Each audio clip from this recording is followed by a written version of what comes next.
All right, well, welcome back to MLG Championship Sunday. So far, it's been a good one. Str8 Rippin up 2-0 over Instinct. Happy Father's Day to all you dads out there. It's Sunday in Siege Valley along with Chris Puckett. Now we just saw Str8 Rippin win a nail-biter right at the end there. And you know what? That's not what Instinct needed. Maybe a backbreaker for them, losing by 2 at the end. Macchio, team captain, a momentum player, getting his team fired up, trying to stay in it. It's going to be up to them to communicate and believe in themselves because although their backs are against the wall, they're not done yet. Of course, on the other side, Str8 Rippin got to be feeling good, but they don't want to get overconfident because this one's not done yet. So we're going to get this action going for you. See Neighbor right there, a very streaky player. Love the routes he runs. Elamite, great player. Legit, of course, and then Big Daddy T. So let's take a quick look at the map and the game type as we get into this next match. All right, well, coming up next, it is Game 3 Oddball on Guardian. Yeah, sorry. Now, we have Oddball Guardian, of course, going to be one of Str8 Rippin's stronger game types going into this event. They struggled a little bit in Meadowlands, but they're looking strong so far. Str8 Rippin still get to drop a game. So these guys are absolutely on fire, and you're going to look for Elamite Warrior and Legit to continue running the objectives here for Str8 Rippin.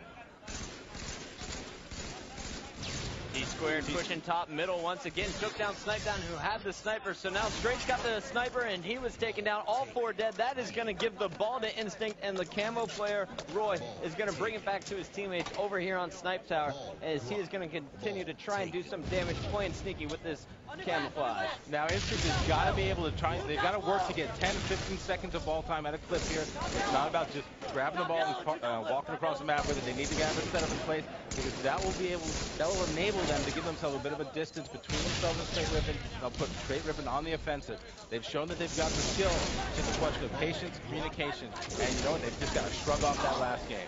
Yeah, it's all on Instinct shoulders right now. They definitely have the talent capable to take out Str8 Rippin. It's all going to be mental here. Halo is about 60% skill, 40% mental if you ask me, Sonny.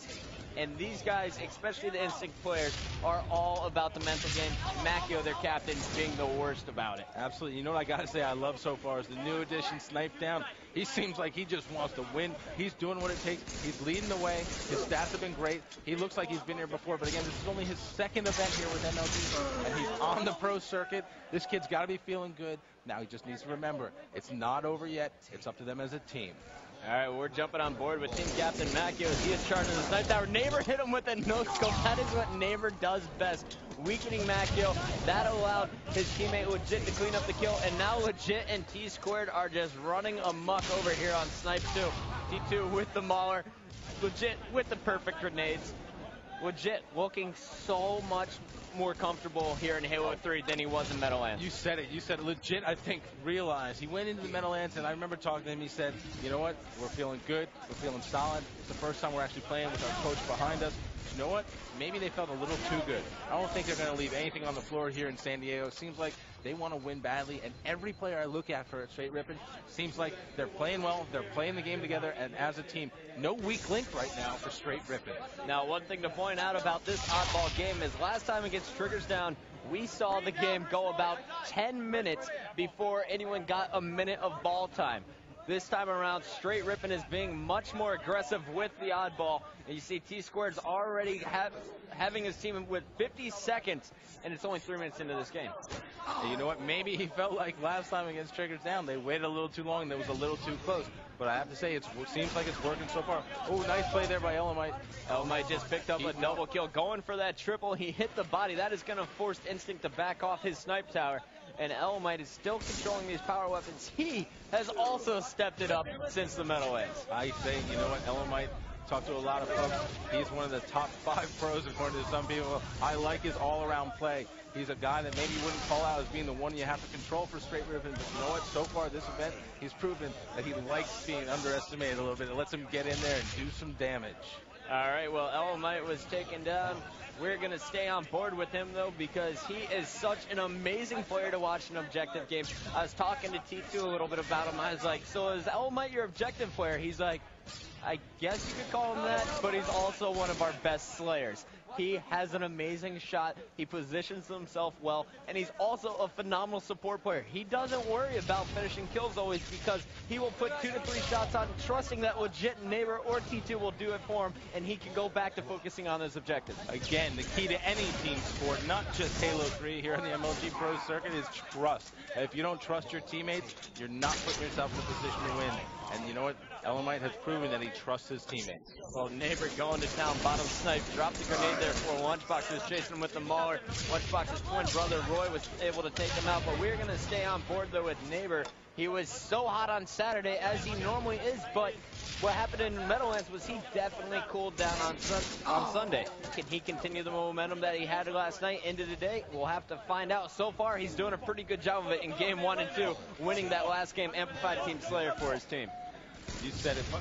You know what, neighbor, one of those players you watch, and he's a very exciting player. He can play pretty much any role for the team. But one of the things I love best about him is that he will run routes on maps that you don't normally see. He will do things that make you say, what? But you know what? Somehow he makes it work, and that's just his sneakiness, his skill, and also the fact that he has the teammates around him who are communicating to him and telling him where he's clear and where not to go. All right, well, we're listening to Macchio and Lunchbox trying to clear out the snipe tower. Macchio is asking, where's the last one? It was T-squared, and Macchio beat him down. So this is going to be Instinct's opportunity to get a little bit of ball time. They're set up here on snipe too. Macchio putting shots bottom middle, not backing down, tossing some grenades. You got to love how confident Macchio is in this event compared to last one as well. Well, last event, as you mentioned, Macchio got into his head a little bit, got a little frustrated with his teammates and with the momentum that they lost, but so far doing a great job. Let's listen to him lead the troops here. Macchio, captain of Team Instinct. And keep your eyes in the bottom left corner because it is awesome to watch his expressions. I got him. I got 2. Grab ball. Get top. Go camo. Go camo. Got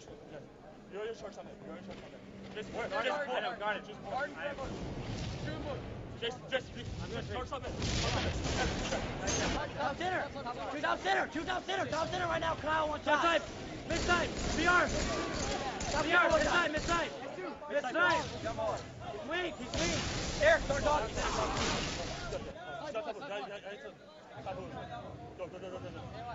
Go. Mid-side. Guys, come on. Watch out inside. Put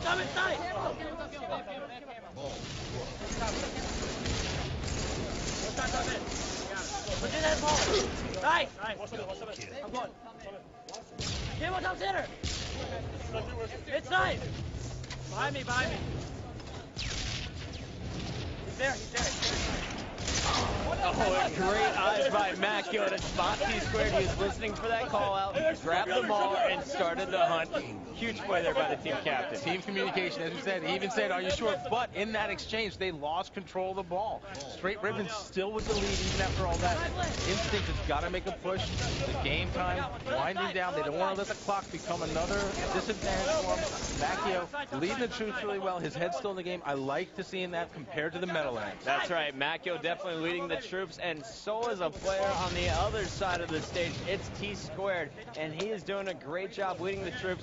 Triple X, of course, also being there, telling his teammates where to go. So Macchio doing a nice job grabbing that ball and moving it all the way back to blue tower. Str8 Rippin just seemed to ignore him, leave him alone, and now I see why. It's because they're all pushing so aggressively from top blue, but Macchio had some huge help from his teammates. Their sniped out picked up 2 kills, and that is going to free them as they take the lead for the first time.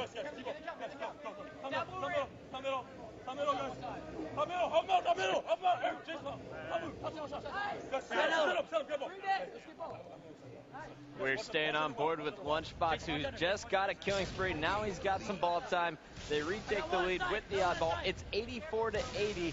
Just 7 minutes left in this game, Sonny. What's your prediction? Well, right now, I'm liking what I'm seeing out of Instinct, but you know what? For